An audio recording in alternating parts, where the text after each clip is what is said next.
Et si j'étais pas capable? Et si l'intelligence artificielle allait me remplacer? On n'a plus confiance en ce qu'on produit, en ce qu'on fait, en ce qu'on est. On a toujours besoin de contrôler. C'est un très vieux phénomène que le doute sur soi-même, la tentation de contrôler, d'avoir le contrôle sur soi, sur sa vie. Et spirituellement, on a beaucoup projeté cela sur Dieu avec ce désir d'un Dieu qui a un plan pour nous. Comme l'intelligence artificielle peut avoir un plan pour tout et résoudre les problèmes à notre place. Celui qui tire les ficelles, celui qui est interventionniste, celui qui sait mieux que tout, le Dieu tout-puissant, le Dieu omnipotent, le Dieu qui sait. Il y a par rapport à cette question du doute qui s'insinue et du besoin de contrôle et du besoin de maîtrise, un texte que j'aime beaucoup et auquel je reviens souvent et qu'on n'entend pas souvent citer, on le trouve dans l'évangile de Luc, c'est au chapitre 12. Il y a des gens qui suivaient Jésus, qui buvaient ses paroles, qui avaient le sentiment qu'à son contact, ils avaient accès à l'essentiel, à plus grand qu'eux. Il y avait ce désir de dire « Jésus va nous combler, Jésus va tout résoudre pour nous, Jésus c'est mieux que nous, et donc on va se rendre dépendant de Jésus. » Un peu comme aujourd'hui, on idéalise l'intelligence artificielle et qu'on se rend dépendant de l'intelligence artificielle qui prétendument c'est mieux que nous. Comment réagit Jésus à ça? Lui qui promeut une humanité libre et libérée. Qu'est-ce qu'il dit? Il dit « Pourquoi vous ne jugez pas par vous-même de la juste façon d'agir ?» Donc on a des gens qui sont devant un problème, qui sont devant un conflit, qui doivent résoudre quelque chose, qui sont devant une relation qui est mise à mal. Il y a la tentation de venir vers Jésus et de dire « Toi qui sais tout, toi qui as les clés de la vérité, résous les choses à notre place. » Ce que fait Jésus, c'est qu'il les renvoie à eux-mêmes et il leur dit « Pourquoi vous jugez pas par vous-même » Autrement dit, Jésus est celui qui a refusé de prendre le pouvoir dans la relation, de prendre le pouvoir sur les autres, d'être dans un rapport de domination et de promouvoir une humanité qui est dans l'illusion et le fantasme de la toute-puissance, de la maîtrise, du contrôle, de la perfection. Parce qu'en fait, derrière tout ça, il y a la tentation du perfectionnisme. Croire que le travail qu'on fait doit être parfait, ça vient précisément de l'expérience de notre vulnérabilité, de l'expérience que nous sommes limités. Nous n'avons pas accès à la perfection. Et donc, quand tout à coup surgit une intelligence artificielle qui a l'air d'en savoir 10 millions de fois plus que nous, ça vient renforcer ce doute sur nous-mêmes, cette confrontation à notre vulnérabilité, à nos limites. Je ne connais pas tout, je ne sais pas tout, je ne peux pas tout. Et le réflexe face à ça, le mécanisme de défense qu'on peut mettre en place, c'est celui du perfectionnisme, où on va se raconter un mensonge, à savoir que oui, on peut et ça doit être parfait, et qu'on va tout mettre en œuvre pour essayer d'y arriver. Ceux et celles parmi vous qui peut-être se reconnaissent dans le perfectionnisme savent que c'est sans fin et que ça nous ramène souvent plutôt qu'à notre maîtrise, ça nous ramène à notre impuissance. On dit parfois qu'on croit ou qu'on ne croit pas en Dieu. Mais moi, ce que je lis là et ce que je crois central dans l'Évangile, c'est que ça n'est pas d'abord nous qui croyons, c'est lui qui croit en nous. La foi, c'est la découverte au plus profond de nous d'une confiance fondamentale, d'un socle de confiance, un « je crois en toi ». Et un Dieu qui s'incarne, un Dieu qui vient habiter l'humanité de l'intérieur, c'est bien qu'il y croit. Et il l'aime telle qu'elle est, cette humanité, faillible, incomplète, capable d'erreurs, très douée pour se planter régulièrement. Et c'est comme ça qu'il l'aime, et c'est comme ça que nous nous détestons, et nous refusons d'accepter la vulnérabilité, la limite. Il y a un très beau texte auquel je pense à propos de tout ça. Juste après que Jésus a été plongé dans l'amour de Dieu, je t'aime, celui-ci est mon enfant bien-aimé, je mets en lui toute ma joie. C'est ce qu'il reçoit avec le Saint-Esprit au moment de son baptême, l'amour fondamental, le lien avec cette présence divine en lui, cette bénédiction du Père. Et bien juste après, on lit par exemple ça dans l'évangile de Luc au chapitre 4, Jésus est poussé par l'Esprit dans le désert et il est plongé dans la réalité humaine. Et l'humanité que nous présente Jésus, ce n'est pas une humanité qui passe à côté de l'épreuve. Il est plongé dans un état de vulnérabilité parce qu'il passe 40 jours dans le désert, lieu de solitude, il a faim, il jeûne, il ne mange pas, donc il est dans cet état de vulnérabilité. Comme on sent aujourd'hui beaucoup de vulnérabilité, parce qu'il y a du doute sur notre valeur, parce qu'il y a du doute sur l'avenir, parce qu'il y a du doute sur ma place dans l'entreprise, parce qu'il y a l'intelligence artificielle qui sait tout bien mieux que moi, et donc je vais tout le temps contrôler, etc. Eh bien, il le vit, lui. Et il est plongé dans cet état de doute. Et c'est à ce moment-là que surgit la tentation. La tentation, on nous le raconte de manière symbolique et très belle, c'est le diable. Le diable, symboliquement et étymologiquement, le diabolos, c'est le diviseur. Celui qui vient diviser, désunir intérieurement. Et le doute, est-ce que c'est pas autre chose que ça, que tout à coup, une division, quelque chose, on est désunis. Et qu'est-ce qu'il va dire à Jésus, le diabolos? Eh ben, il va lui faire des grandes promesses et il va lui proposer de prendre le pouvoir, d'être dans la maîtrise, d'être dans la totale maîtrise même. Il lui dit, si tu es le Fils de Dieu, ordonne à cette pierre de se changer en pain.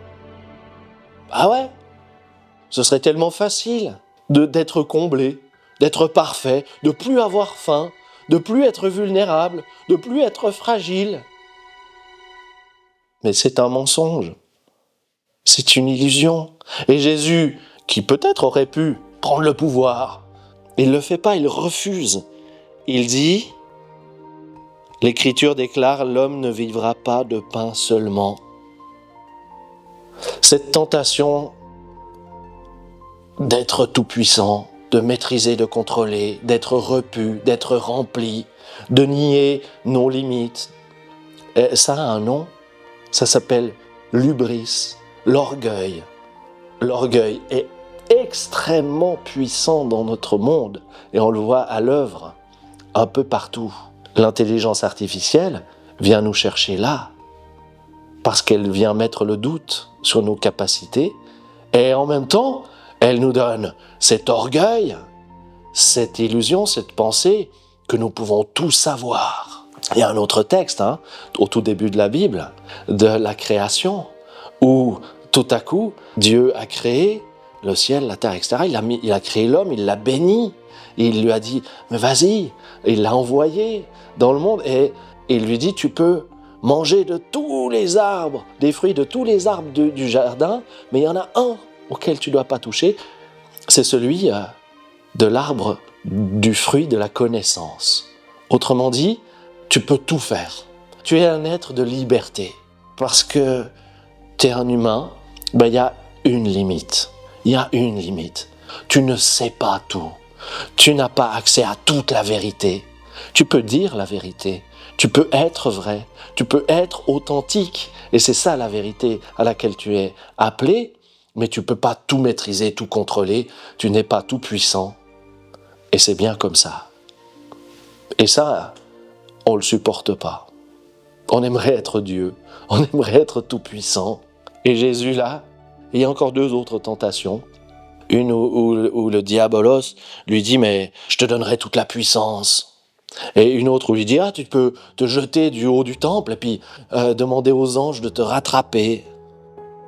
Et 3 fois Jésus dit « non, ça n'est pas l'humanité que je choisis. Je choisis la limite. Je choisis la liberté. Je choisis la vulnérabilité. Je choisis de ne pas tout faire. » Et on en revient à l'intelligence artificielle. Parce qu'elle est un outil formidable. Elle peut être d'une aide incroyable. Et on peut l'utiliser comme un outil. Mais à partir du moment où l'outil qui était censé nous aider devient une prison, un asservissement, devient un lieu de pouvoir et insinue en nous le doute et nourrit en nous les pires côtés de notre humanité, c'est-à-dire l'orgueil et son autre face, le sentiment de n'être rien du tout et d'être nul. Au siècle dernier, un prêtre qui s'appelait Ivan Illich, qui a écrit dans un très beau livre qui s'appelle La convivialité, il a dit « les choses, les outils sont conviviaux », c'est-à-dire ils produisent la vie, ils nourrissent la vie, ils nourrissent le lien, ils nourrissent la relation. Mais à partir du moment où on passe un seuil où l'outil qui était nécessaire et bon et bien devient quelque chose qui enferme, qui asservit, qui fait douter, qui génère autre chose que ce pourquoi il a été conçu au départ, on est faux. Ça n'est pas parce que nous avons la capacité de faire quelque chose qu'il faut le faire. C'est ça qui est au cœur du récit de la tentation. Jésus aurait pu dire « Ah ouais, très bien, je prends le pouvoir, je fais des trucs incroyables, je montre que je suis une star. » Il choisit de dire non, parce que c'est en choisissant la limite et en disant non qu'il accède à la totalité de lui-même et à ce qu'il y a de plus beau, de plus essentiel et de plus éternel dans l'humanité et dans le lien de l'humanité avec le reste du vivant, avec la création, avec le monde, avec les autres. Vous savez, ceux qui veulent avoir raison tout le temps et qui prennent toute la place, ça génère quelque chose qui sépare plutôt que unir. On revient au diviseur. C'est pas parce que on a la capacité de le faire qu'il faut le faire. Et nous avons besoin de développer entre nous une autre vision de l'humain que la vision de l'orgueil et du doute.